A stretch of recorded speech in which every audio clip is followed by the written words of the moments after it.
What is up, guys? We are back bringing you a off the water video today. Just wanted to make a video basically showing what I believe is the best all-around rig slash setup to use while catfishing. And this could be while you're, on the bank, in a boat, wherever you are. I just believe that this is the all-around best way to go.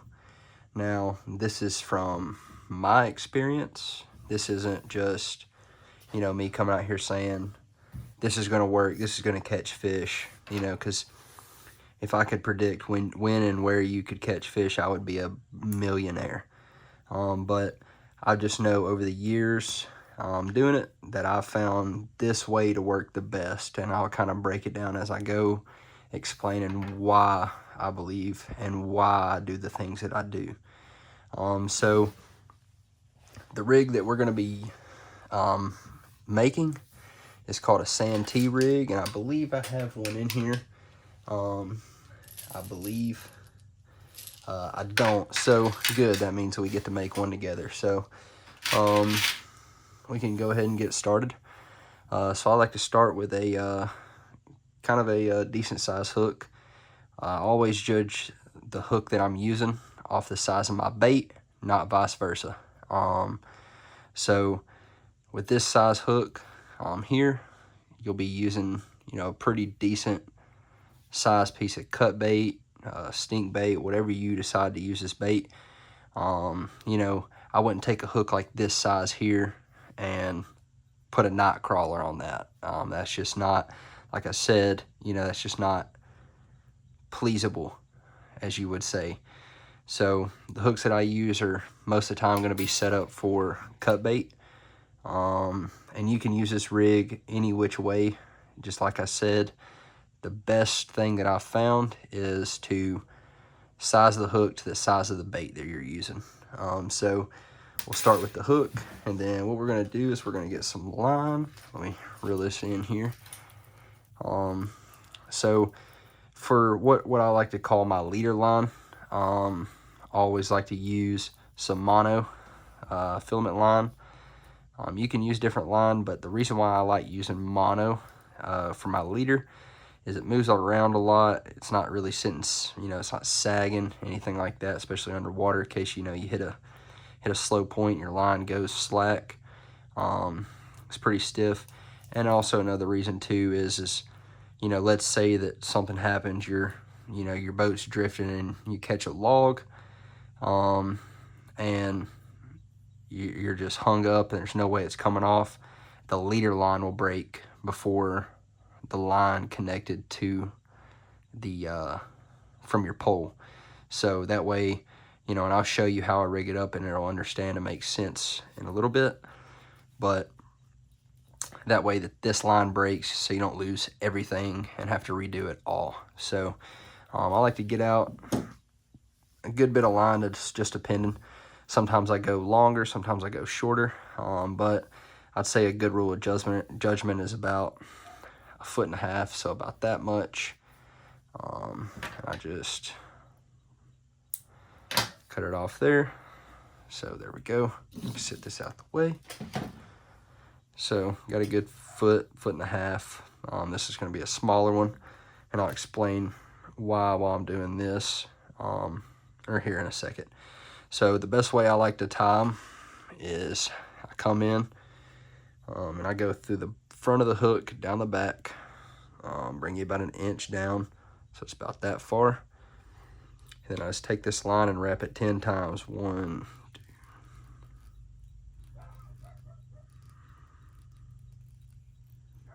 10. And then now, since we went through the back, we're going to go through the front. Alrighty. Perfect. And actually what I'm going to do, I think I cut that one too short. So let's get us off a good piece here. So that way if we need to cut down, we can. So like I said, I'll show you that again, kind of slow. Through the back, like I said, about 1 inch off. leave about that much. Hold the line, and you're wrapping it around the line, so 10 times.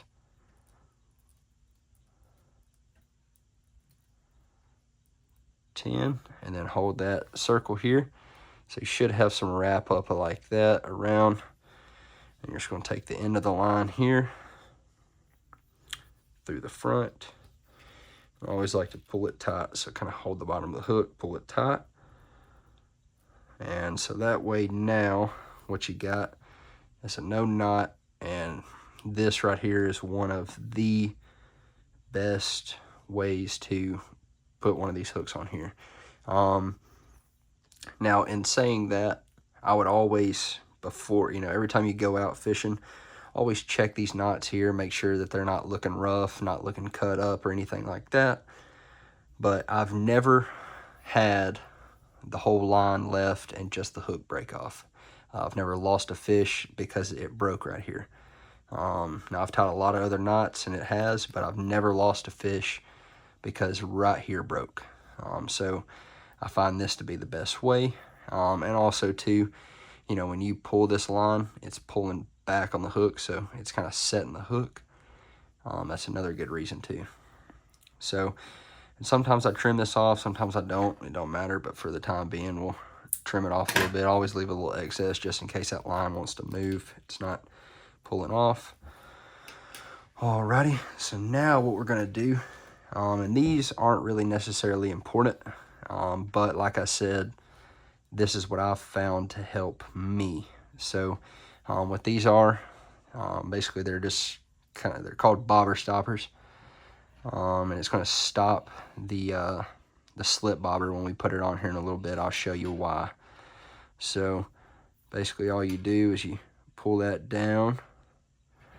This line being thick, I may have to get the bigger ones, but there we go. So you just pull that through like that, and then all you will do is just pull that line through. So boom, that's on there. So we will mess with that here in a minute. I will show you what that's for.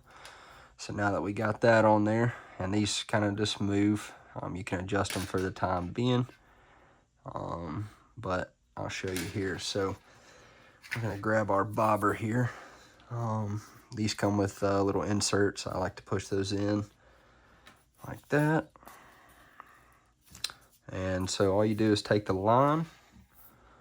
You're not putting, not tying a knot around this bobber or anything like that. Like I said, it's called a slip bobber. So you'll just push that through. It takes a skill. Sometimes I gotta, just instead of wasting time, I'll go ahead and pop this out because I know it's gonna be a pain trying to stick that line through. So you'll push that through like that. And you'll put that on. You'll push that back in there. So, like I said, this bobber's free moving on here. And now, as you can see while we put that on there, so when the bobber goes up, it's not pulling all the way to the hook, and it don't look like that in the water. So that way your bait's not like that. So what that slip is doing is actually acting kind of as like a little stop. So when that bobber goes up towards the water, it's got that bait just kind of just sitting there like that, off the bottom of the river. So like I said, don't really necessarily need that. It's just kind of preferred, but it can do without it. I've fished a lot and I've caught a lot without these. So, but that's how I like to do it. I usually keep it about right there, so that way when that bobber pulls up, just about 4 inches or so from the hook, you can go closer depending on how you want it. So, and now what I like to do is, once you got that, so I always like to throw a little noise on there. And you can put this before, close to the hook, or you can put it after. Sometimes I put it after, just so it's kind of making noise down there. But basically all this does And like I said, this is something you don't need either. It's just preferred. I like them. The fish like them because it's down there vibrating, making noise, and it's just kind of saying, hey, what is that? So as it's sitting in the water, it's just kind of beating around, making noise, rattling. I mean, as you can hear. So I like to do one of those. And then just to kind of add a little bit of feature to it. Like I said, it's not necessarily necessary, but basically what that does is kind of clicks and it hits, and it's just making a lot of noise there. So now once you got that, there you go, you're there. We're gonna add some, where are they at? There they are. Get the right one here.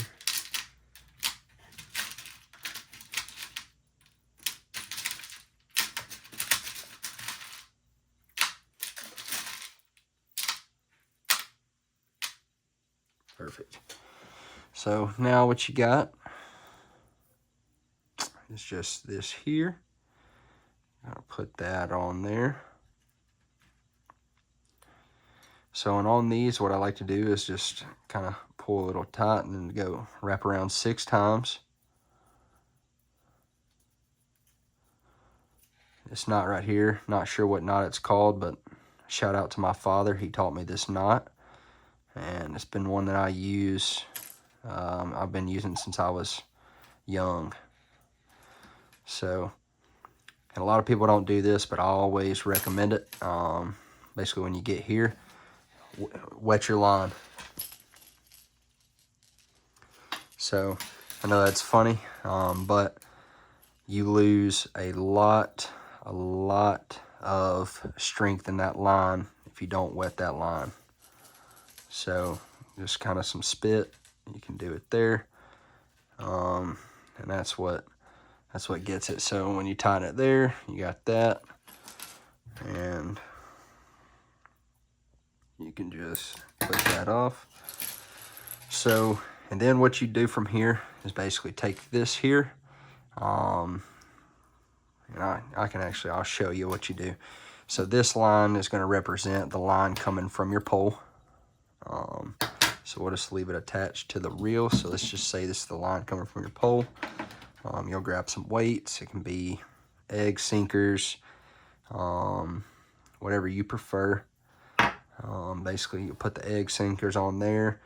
And I always like to put an extra bead in between the egg sinker and where you're tying the knot to. So that way that weight there ain't beating up against that knot. It can knock it loose. Like I said, same thing on this side. You'll just do it 6 times.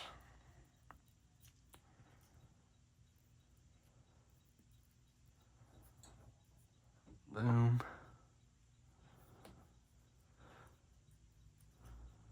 You'll just, well, pulled it out.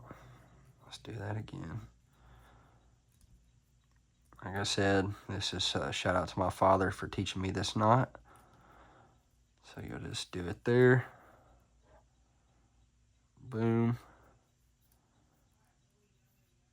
And pull it tight. And I'm not going to wet the line here because this is just for educational purposes, but always make sure you wet that line somehow. If it's with chapstick, spit, you know, river water, something, just get that line wet so that way it don't kind of melt and bond together. So there you go. So this is what it looks like coming from your pole. So basically, when you drop the line down, bobber's going to, or the weight's going to sink to the bottom of the river wherever you're fishing at. And now this weight here is going to lift up, you know, however much you got it. If it's shorter or what, but this is going to lift up, kind of float there. And this is what it looks like. So basically that bait ain't just laying on the bottom of the river and you're hoping for a fish to come in, smell it. I mean, it's kind of sitting here off the water, you know, because it's there. I mean, it's pushing up. I mean, you're a good 1.5 feet off the bottom, just sitting there kind of floating. So that way that catfish visually can see it. I've caught a lot of fish this way. This is my preferred way to go. Sometimes, I mean, I use the Santee from here to here. I use it religiously. And as you can see in my other videos, I mean, we're catching fish left and right. Not saying that this is what just is going to catch you the most fish, but I believe that this is going to help you catch more fish. Can't always guarantee if you're going to catch them, but I can guarantee that this will help you catch more. So that's pretty much it. Stay tuned for other videos in the future, and just stay cool and like and subscribe this video. And if you have any questions, drop them in the comments below, and we'll look at them and see. So, and if you want some more training videos, just tell us what you want to see, and we can help that out. So I'm gonna get off of here, and y'all have a good one. Catfish out.